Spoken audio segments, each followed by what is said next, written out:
Nous sommes à la cité Sokojib à Ouagadougou. Dans ce quartier, nous allons nous rendre dans une école. Dans cette école, nous allons rencontrer une catéchiste. Cette catéchiste a travaillé à la paroisse Jean 23 et maintenant elle travaille à la paroisse Notre-Dame des Apôtres à la CCB Saint-Jean-Bosco comme catéchiste. Nous allons écouter son témoignage comme catéchiste, ces moments de joie, moments de peine, moments d'encouragement. Elle va nous parler de son engagement dans la paroisse, son engagement à la CCB, son engagement comme chrétienne, comme modèle dans ce quartier, modèle à la CCB. Nous vous laissons découvrir cette catéchiste elle-même qui va nous parler de sa foi en cette année pastorale proclamée par le pape Benoît XVI, année de la foi.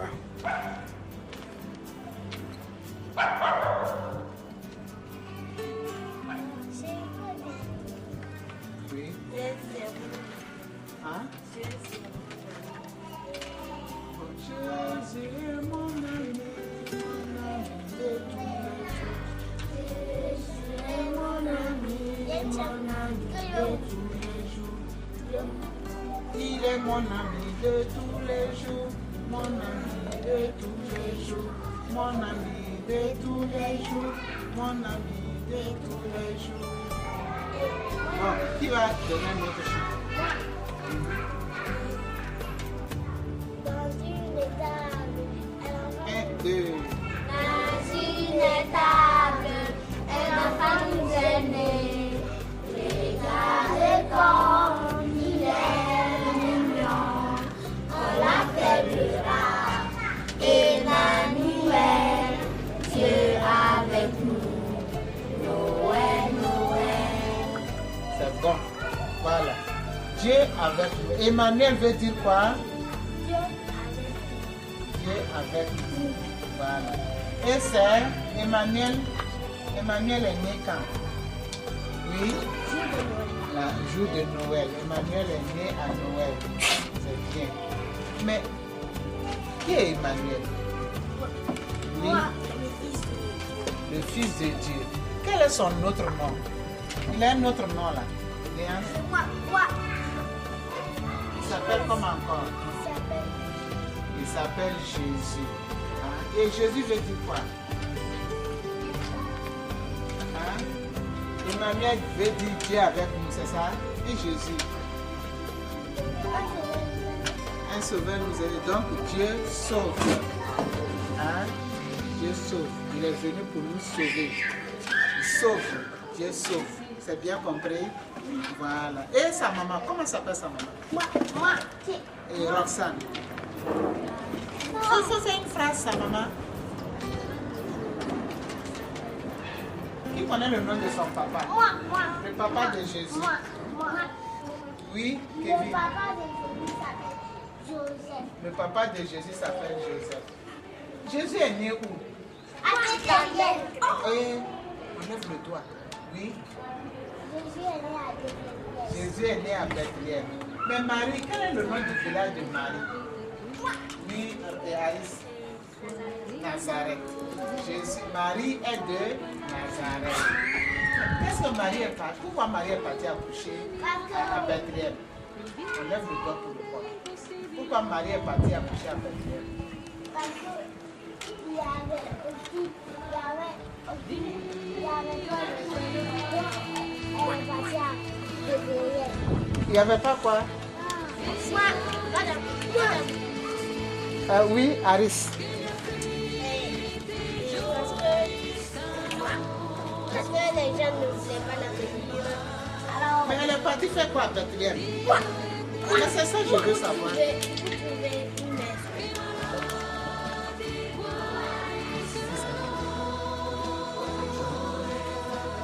Qu'est-ce que Marie est partie faire à Bethléem? Elle est partie en voyage pour faire quoi là-bas? Qu'est-ce qu'elle est partie faire? Oui, Henri. Elle est partie rien que pour accoucher, oui. Non, non. Elle et puis son mari sont allés à Bethléem, elle et Joseph sont allés à Bethléem. Pourquoi? Il y avait quoi là-bas? Non, c'est pas pour adorer. Parce qu'il y avait un recensement. Ils ont quitté leur village, Nazareth, pour aller à Bethléem, parce qu'il y avait un grand recensement. Hein? Il y avait un grand recensement. On voulait compter la population de ce pays-là. On voulait compter la population. Et tout le monde devait se retrouver à Bethléem pour qu'on puisse faire ce recensement. Et puis, il s'est trouvé que Marie était enceinte. Elle devait mettre au monde son fils. Et où Jésus est né? Oui, bien. Dans une étape, dans la crèche.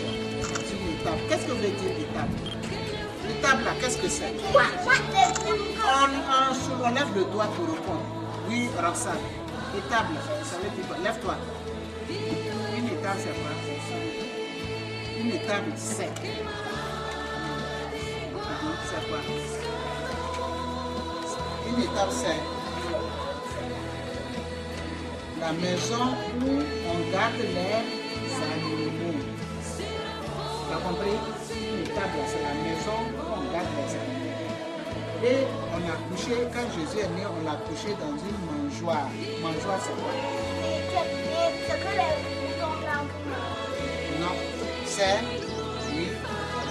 Non. Une mangeoire, c'est une mangeoire, c'est mangeoire. Quand on dit mangeoire, mange. Oui. Une table. C'est comme un plat, un endroit où on met la nourriture des animaux. Hein? Vous n'avez pas dit ça? Léa.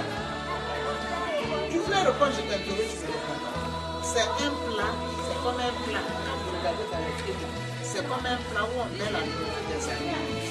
C'est comme voilà. On met la nourriture des animaux, les animaux mangent ça, on appelle. Madame Bassolé, Marie, PMC, d'abord à la paroisse Jean 23, et depuis près de 7 ans. J'ai fait 7 ans à Jean 23. Avec les enfants, on a commencé par la première année. Et finalement, avec la grâce de Dieu, nous sommes arrivés jusqu'à la confirmation, c'est-à-dire la 6e année.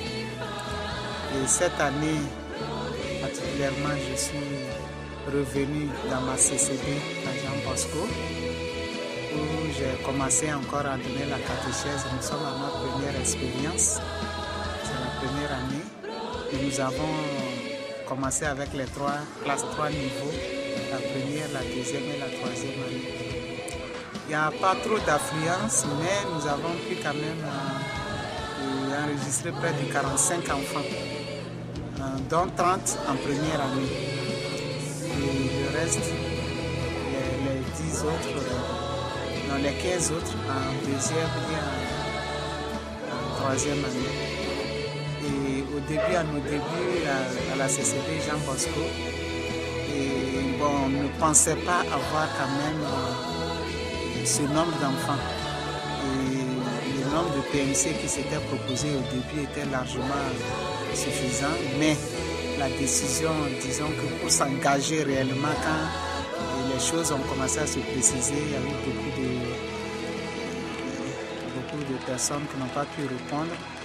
Et on s'est retrouvé à 3. Et donc il y avait une petite déception, il y avait un petit relâchement. On se demandait si on allait pouvoir avancer, aller loin. Et comme je le disais tantôt, avec la grâce de Dieu, et d'autres personnes qui ne s'étaient pas signalées au début sont venues s'ajouter à nous.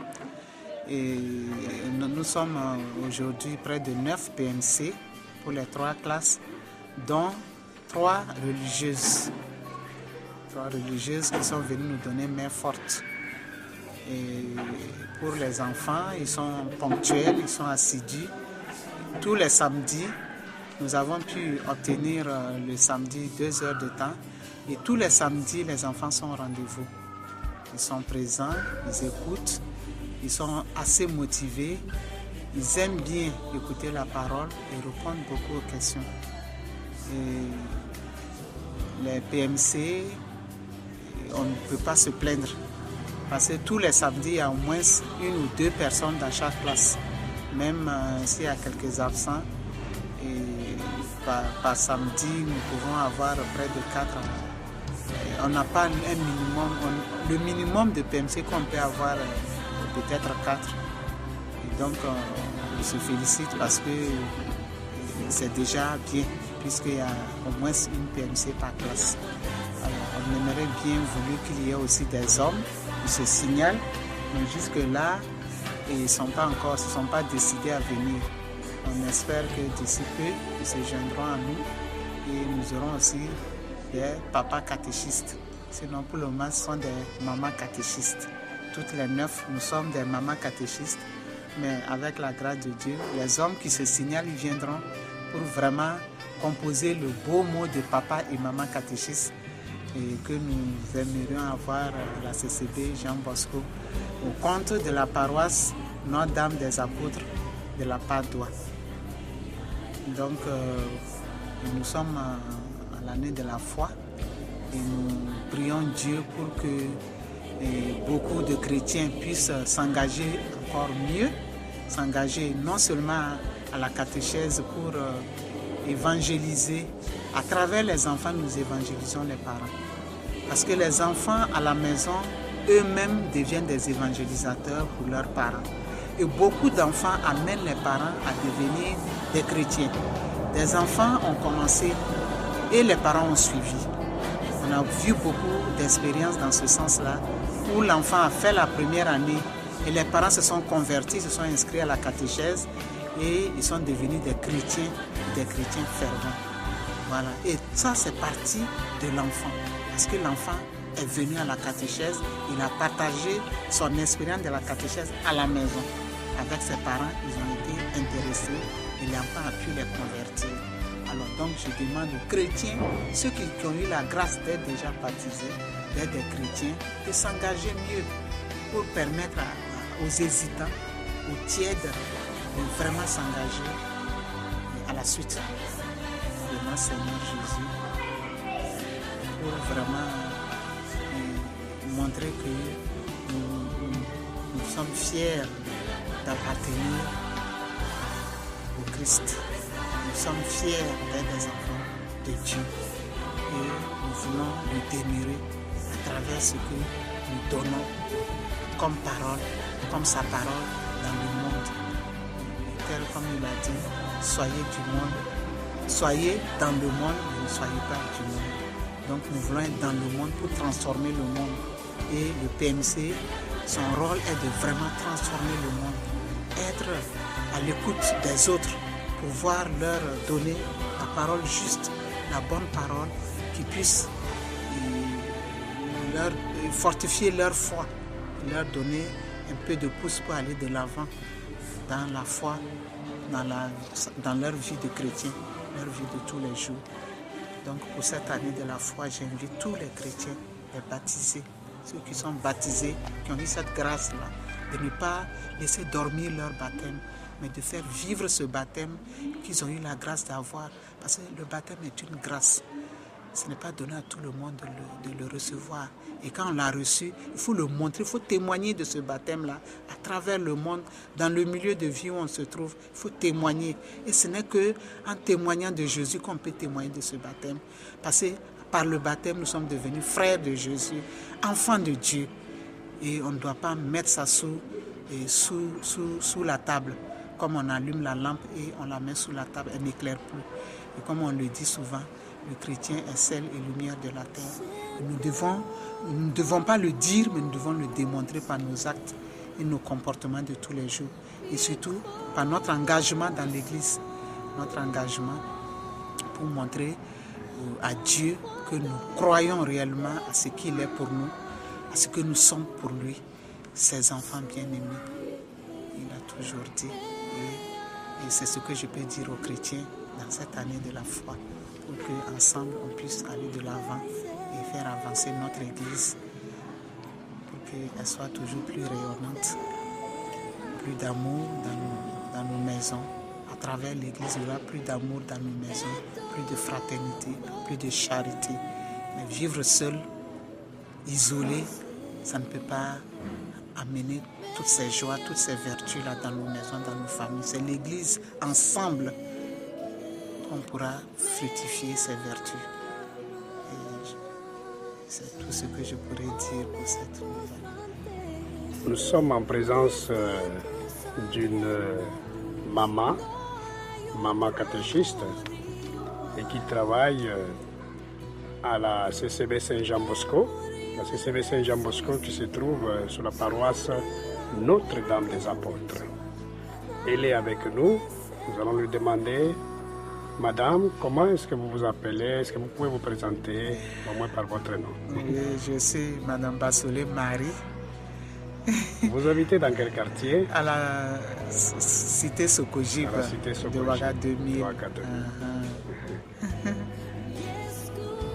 Vous êtes catéchiste, alors nous sommes très contents de vous rencontrer aujourd'hui en cette année de la foi.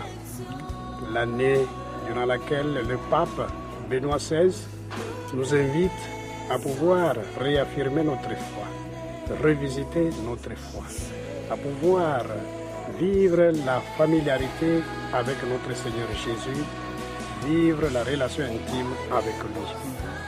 Mais vous, dans votre expérience, nous savons que vous faites la catéchèse et c'est là que vous vivez cette relation avec Jésus, avec notre Dieu qui vient nous sauver.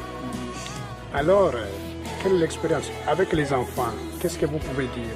Quel est l'appel que vous pouvez adresser à vos enfants que vous rencontrez à la catéchèse? Qu'est-ce que vous pouvez adresser comme message aux enfants qui sont avec vous et aux enfants qui ne sont pas avec vous? Un message aux jeunes, particulièrement cette année de la foi. Qu'est-ce que vous pouvez nous dire en peu de mots? Je dis déjà aux enfants que nous avons à la catéchèse d'être vraiment à l'écoute, d'être des enfants sages, des enfants respectueux. Disons que le familier qui peut faire pour être de bons enfants déjà pour la société. Donc il faudrait qu'on ressorte à travers. Ce sont des enfants, ils sont appelés à grandir. Donc nous les amenons à être grands dans leurs gestes, dans leurs mouvements, dans leurs paroles. Donc on met des limites à ce qu'ils font. Donc il faut être respectueux, il faut être poli. Et en étant respectueux, poli et gentil envers tout le monde, on est envers Dieu. Comme Jésus, comme ils aiment le dire, nous le ferons comme Jésus. Jésus dans sa famille était respectueux, il était travailleur, il écoutait ses parents. Donc comme Jésus, je dis à mes enfants, soyez comme Jésus, faites tout comme Jésus. Donc déjà au niveau de la catéchèse, je les incite à être comme Jésus. Et en étant comme Jésus, ils peuvent être des modèles dans leur milieu de vie. Maintenant, pour les jeunes, c'est la même parole que je leur lance. Et pour les enfants qui ne vont pas à la catéchèse aussi, quand je les croise, je leur dis de suivre la voie, le chemin tracé par Jésus. Lui-même est chemin. Et vous les jeunes, soyez comme lui. Si vous l'avez choisi comme un ami, c'est votre ami, soyez comme lui. Faites un effort et faites comme lui. On ne peut pas être parfait, mais on peut essayer de s'affermir en faisant le minimum de bien possible. Et mettre la différence entre le bien et le mal chez l'enfant et le jeune. Lui, faire savoir ce qui est bien et ce qui est mal. Il faudrait que l'enfant arrive à discerner le sens de ces deux mots, le bien et le mal. Parce que le plus souvent, ils le font sans savoir réellement qu'ils font du tort. Donc à nous les adultes, à nous les pénissés qui évangélisons, de les aider à discerner entre ces deux mots-là pour aller de l'avant. Donc en gros, grosso modo, c'est souvent ce que je leur dis de beaucoup prier. Il faut toujours prier. Aux enfants de la catéchèse, je leur dis, il faut prier au moins, minimum une fois par jour. Il faut parler à Dieu le Seigneur une seule fois par jour. En disant seulement, mon Dieu, je t'aime. Jésus, tu es mon ami. Suis-moi, marchons ensemble. Ça suffit, c'est une prière. Ou bien, notre Père qui est aux cieux, une fois, je vous salue Marie. Ça suffit largement. On n'a pas besoin de faire beaucoup de prières en quantité, sans savoir ce qu'on dit, et dire qu'on parle à Dieu. Ne serait-ce que Dieu, je t'aime, ça suffit. Donc je leur dis d'être assez bref dans leur prière et prier beaucoup, aller à la messe, assister aux choses, à la vie de leur communauté. Ça c'est aux jeunes. Et aux enfants aussi, je leur dis, il faut faire tout ce qui est bien. Voilà, il faut beaucoup prier. Parce que dans cette année de la foi, c'est la prière seule qui peut nous amener à garder cette foi-là et à l'affermir, à l'approfondir, à la purifier pour qu'elle puisse demeurer en nous. Et en cette année de la foi, et en lisant la lettre du pape, la porte de la foi qui nous amène à ouvrir notre Bible, parcourir notre Bible dans Actes chapitre 14, verset 27, où nous comprenons comment les disciples ou les apôtres de Jésus, ils sont allés annoncer la parole de Dieu, le message de Jésus aux païens. Et quand ils reviennent, c'est Paul et Barnabé, quand ils reviennent, ils disent aux autres, ils ont dit comment Dieu était avec eux, comment Dieu a opéré des miracles avec eux, comment Dieu les a accompagnés et ils ont vécu comment Dieu a ouvert la porte de la foi aux païens. En ouvrant cette porte de la foi aux païens, cette lettre du pape nous interpelle que dans ce monde, il y a encore des frères et sœurs qui ne connaissent pas Jésus. Et dans ce milieu-là où nous sommes, il y a ceux-là qui ne connaissent pas Jésus. Cette lettre du pape nous interpelle encore en nous disant qu'il y a des frères et sœurs qui ont abandonné leur foi. Ils ont laissé leur foi, ils sont allés dans d'autres sectes, dans d'autres mondes, dans d'autres vies, dans un monde occulte. Ils ont abandonné cette foi. Cette année, le pape nous invite à aller annoncer ce message de Jésus, ce message de Dieu à tous ces frères qui ont abandonné leur foi, qui ont quitté l'église catholique, qui ont quitté leur milieu de prière. Et le pape encore nous interpelle, en troisième position, interpelle tous les chrétiens, qu'on peut appeler les chrétiens qui ont l'esprit routinier, l'esprit de la monotonie, c'est-à-dire prier tout simplement, aller à la messe, faire mes prières à la maison. Est-ce que je vis cette prière?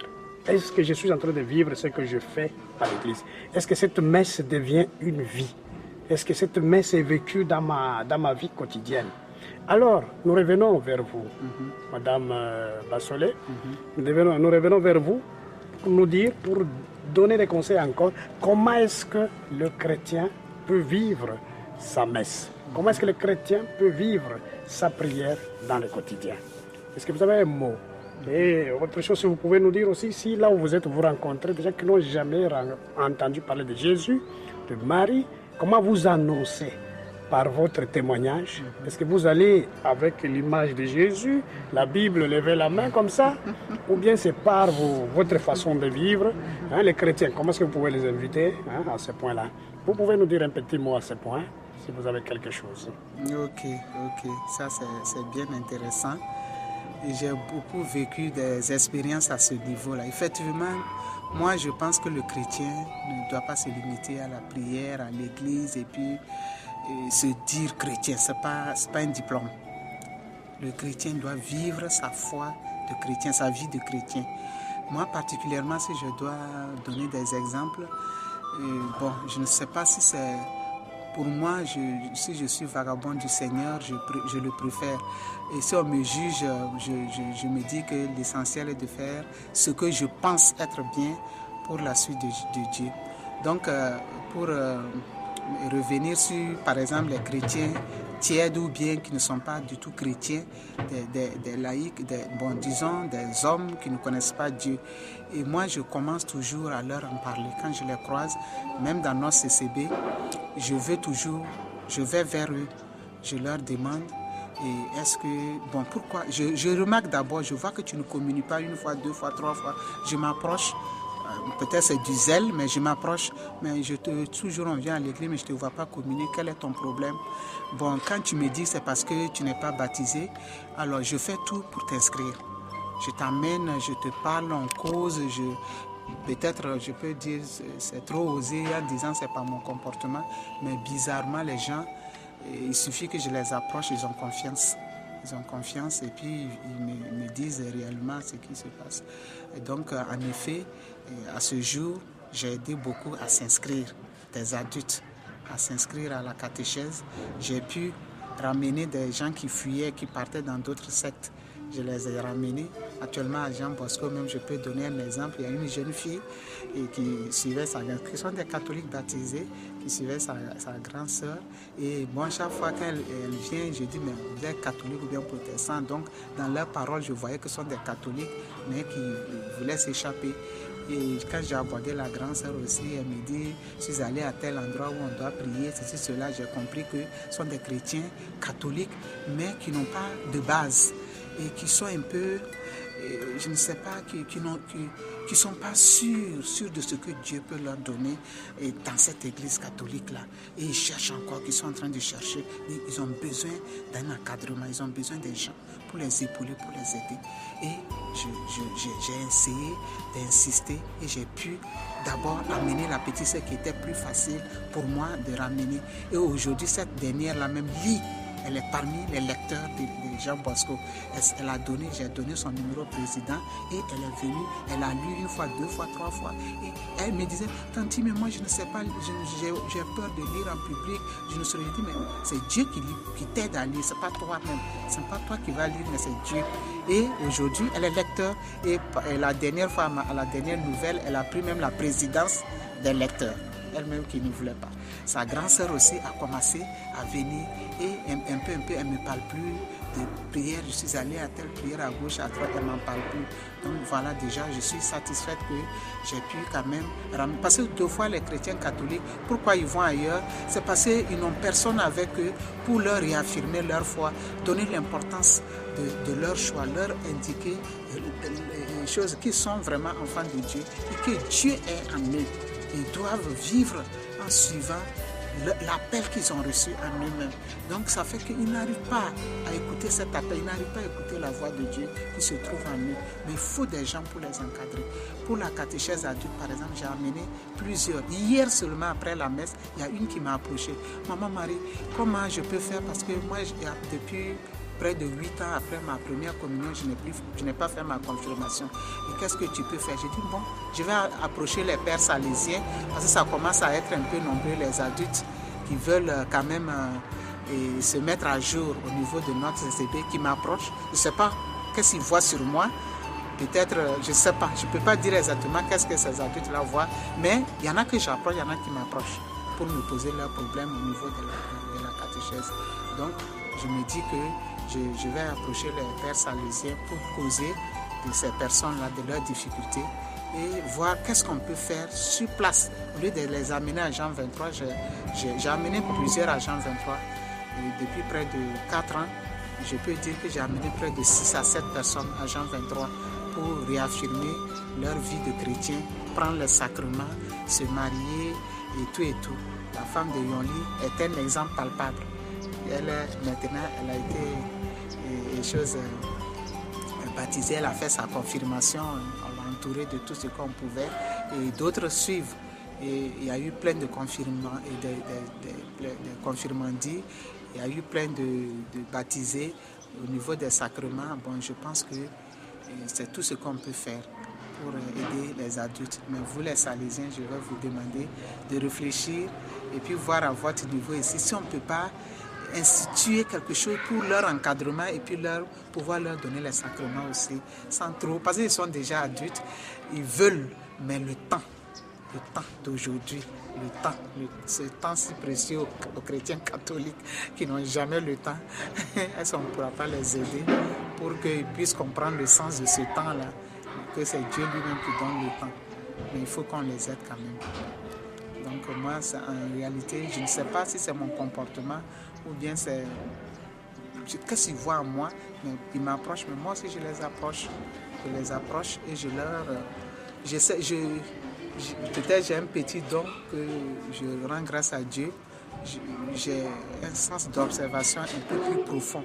Quand je vois quelqu'un, quand je te regarde, je sens, je ne sais pas, je ressens en moi que tu as besoin de l'aide. Et je sens ça et je viens vers toi. Je rends grâce à Dieu aussi pour ce petit... je ne sais pas comment l'appeler, mais ce petit don. Merci beaucoup. Oui, vraiment, c'est avec les témoignages qu'on peut exprimer que Jésus est vivant. Puisque quand nous marchons, quand nous parlons, notre présence si nous vivons vraiment en intimité avec le Seigneur? Ce soir, nous sommes à l'oratoire de Don Bosco, de Belleville, à Ouagadougou. Et je m'appelle Tilogo Edouard et je suis à l'université de Ouagadougou en deuxième année d'histoire et archéologie. Et concernant mon parcours, en tout cas, je n'ai pas eu assez de difficultés. Je peux dire que je n'ai pas eu de difficultés au niveau de mes études. Donc, cela m'a permis en même temps de vivre beaucoup d'expériences dans ma vie au niveau de la foi et surtout au niveau de la rencontre avec les amis et surtout vivre l'amitié avec les jeunes. J'ai eu à effectuer des voyages un peu partout dans le pays. J'ai acquis l'expérience surtout avec les Salésiens en 2008 à Bobo-Dioulasso. Et en ce qui concerne ma rencontre avec Dieu, je peux dire que ça a commencé depuis ma naissance. Parce que depuis ma naissance, j'aimais beaucoup lire la Bible. J'aimais lire la Bible et j'aimais beaucoup étudier. Et pour cela, il y avait des aspects dans la Bible qui me touchaient beaucoup, surtout quand j'arrivais là où on disait que Jésus nourrit 5000 hommes. Quand j'étais petit, j'aimais lire chaque jour cette partie de la Bible qui me disait, en tout cas Jésus était vraiment un prophète. J'étais petit, je n'avais pas cette grande compréhension de Jésus comme fils de Dieu, mais je me disais que Jésus ayant nourri 5000 hommes, c'était vraiment un miracle qui me faisait toujours, donnait toujours la joie. Donc voilà, depuis ma naissance, je voulais exprimer cette foi à partir de ce que je vis chaque jour. Et c'est à quoi je n'ai jamais raté la messe. Quand j'étais petit, j'habitais à 8 km de l'église cathédrale de Coupéla. Mais chaque dimanche, je faisais tout pour participer à la messe. Et en participant à la messe, des fois, si on m'interdit de ne pas aller, je pleurais toute la journée et par fini, on me laisse aller à la messe. Donc, jusqu'à ce que j'ai fini mes études. Et c'est en classe de 6e que je voyais mes amis aller faire la vocation, le groupe de vocation. Mais je n'avais pas assez d'informations si moi je pouvais intégrer ce groupe. Donc voilà, pour cela, c'est à ma 3e que j'ai essayé de m'approcher des gens de la paroisse, de ma paroisse, pour avoir un peu des informations concernant la vocation et je me suis inscrit comme vocandie. Et je cheminais avec les amis qui ont fréquenté avec moi et j'ai beaucoup découvert Dieu à travers les conférences, à travers surtout les rencontres vocationnelles au niveau de la paroisse. J'ai aussi découvert l'expérience à travers les agents pastoraux tels que les prêtres, les sœurs. Et je donnais en tout cas de mon temps à aider les sœurs franciscaines à encadrer les enfants, à soutenir les enfants orphelins et les enfants de nuit. Et c'est à partir de 2007 que j'ai fait la connaissance des Salésiens à travers le père Jean-Carlos. Le père Jean-Carlos qui est venu à Coupéla faire une conférence sur les Salésiens et vraiment le charisme salésien m'a beaucoup touché. Voilà pourquoi j'ai tenu à me contacter, mettre en contact avec le père Jean-Carlos qui était à Bobo. Et il m'a invité pendant les activités de vacances 2008, en juillet 2008. Et je me suis déplacé pour aller à Bobo. J'ai vécu un mois des activités de vacances et vraiment, c'était vraiment une grande découverte pour moi. Parce que voyant les jeunes vivre, les jeunes pauvres et riche, je peux dire, fréquenter l'oratorio avec les ateliers de danse, de théâtre, les jeux. Et ça m'a responsabilisé puisqu'on m'a donné la tâche d'organiser les jeux, d'organiser les équipes et jusqu'à la finale des Olympiades. Et vraiment, je me suis consacré à faire ça jusqu'à la fin du mois, du camp. Et puis, vraiment, j'étais content d'avoir vécu avec les Salésiens, de partager la vie fraternelle avec eux. Et j'ai appris beaucoup de choses. Et jusqu'à présent, ça me sert. Et je vais aller juste parler de l'année de foi. Que la foi est procurée par le Saint-Père cette année. Je me dis que l'année de la foi, c'est pour dire que les autres années, vous ne vivez pas la foi, mais c'est une année au cours de laquelle on nous invite à revisiter notre foi, à revisiter notre façon de concevoir Dieu et de vivre cette façon de concevoir avec mon frère. Et de ma part, l'année de la foi m'invite à surtout le voir, à surtout me poser des questions sur ma foi, parce qu'une foi qui ne se vit pas n'est pas vraiment une foi. Et là-dessus, j'aime lire pour découvrir ce que c'est que ma foi, afin de la défendre et aussi de la promouvoir et de la faire connaître à travers mes frères qui n'ont pas la même foi que moi. Et l'année de la foi aussi m'invite à vivre la fraternité avec les autres religions. Puis à l'université, moi en tout cas je prône, comme j'étais le dialogue interreligieux à travers les frères musulmans, animistes des autres religions.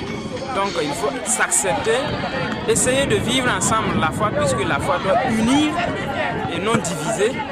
Et cette fois, on nous invite aussi à manifester ça à travers nos œuvres, c'est-à-dire des œuvres de charité, des œuvres de bienséance.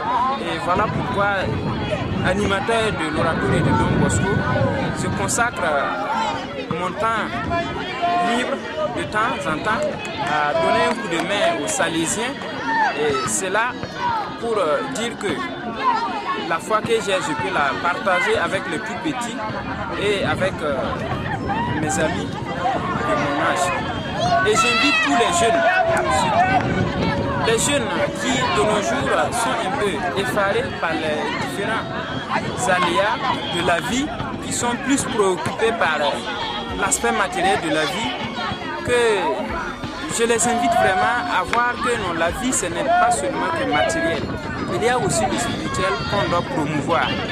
On peut grandir et avoir tout, mais si on n'a pas une bonne foi, si on n'a pas une bonne spiritualité, on ne peut pas sauvegarder ce qu'on gagne même matériellement. Donc j'invite en tout cas les jeunes à vraiment cultiver tout ce qui est bien autour d'eux à travers le vécu quotidien de leur foi. Je peux dire, sacrifier un peu de son temps, aider les autres à connaître Dieu et à aimer Dieu.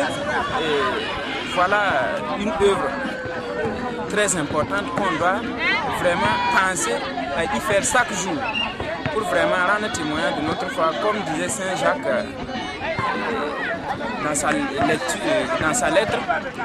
Et la foi sans les œuvres, ce n'est pas la foi. Montre-moi ta foi et je vais te montrer mes œuvres.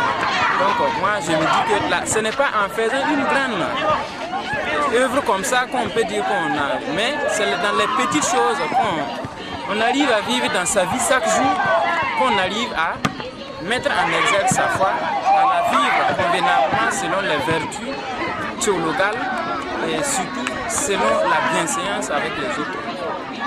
Et voilà ce que je peux donner comme témoignage. Et vraiment, je suis content d'être chrétien et je suis content de rester chrétien. Et j'invite et je prie Dieu d'accompagner tous les jeunes. Et à travers mes prières aussi, je mets dans les mains de Dieu tous les jeunes afin que le climat de ce monde, à travers les fléaux que la jeunesse connaît, que ces fléaux ne ferment pas les yeux des jeunes à la foi.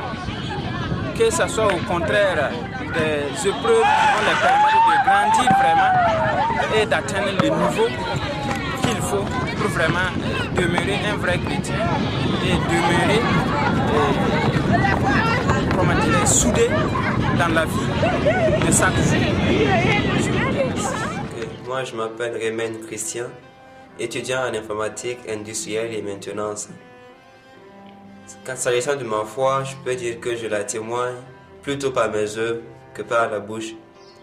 Comment par les œuvres, en étant engagé à la chorale Saint-Jean-Bosco, à la CCB Saint-Jean-Bosco, comme maître de chœur, étant aussi engagé comme animateur à l'ordre Don Bosco, et aussi aidant le père Albert à projeter un film à la CCB Saint-Jean-Bosco une fois par mois, à caractère religieux. Aussi, dernièrement, nous avons projeté un film sur Jésus.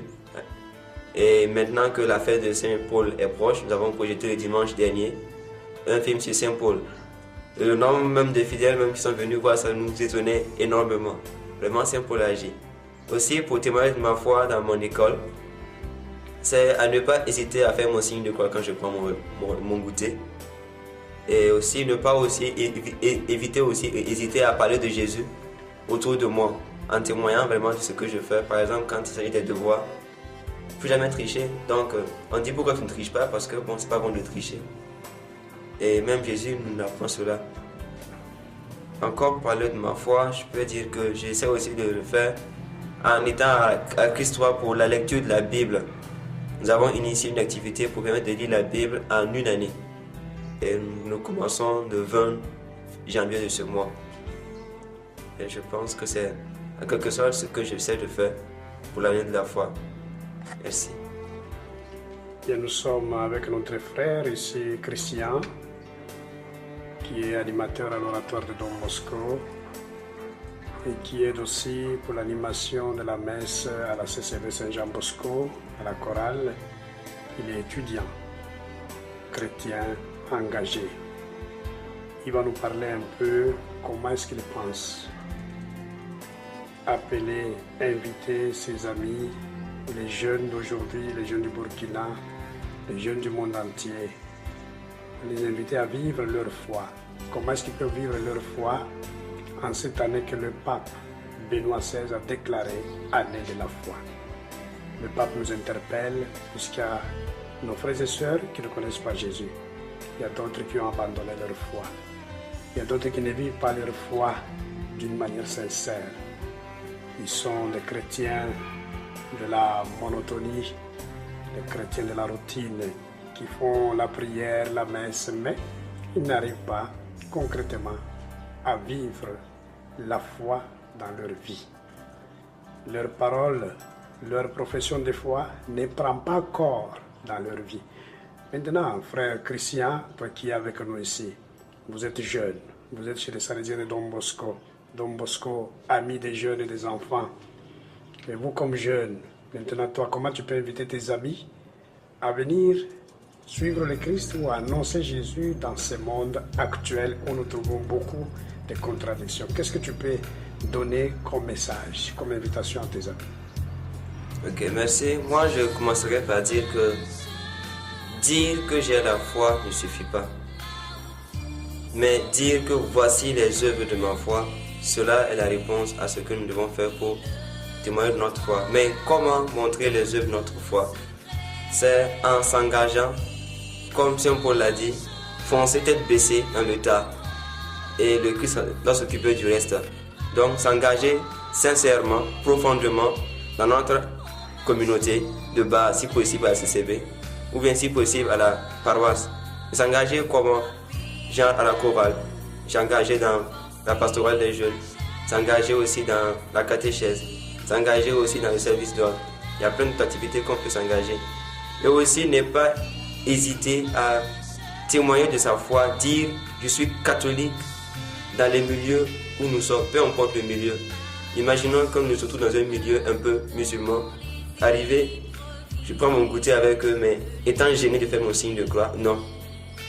Être inculqué dans le cœur vraiment que nous devons faire notre signe de croix pour dire merci au Seigneur pour notre repas et non être gêné par rapport à cela. Donc, ne pas avoir honte de dire que nous sommes catholiques.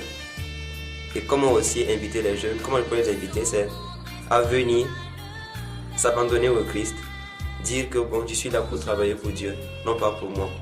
Et je pense qu'avec son aide, tout ira.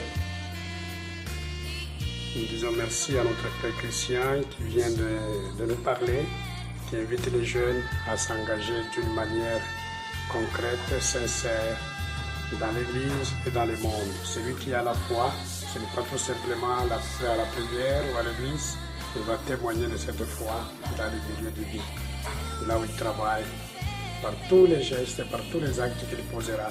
C'est celui-là qui va montrer que Jésus est dans sa vie, que c'est Jésus qui le conduit. Merci Christian, merci pour cette intervention que tu viens de faire en cette année de la foi. Merci à vous.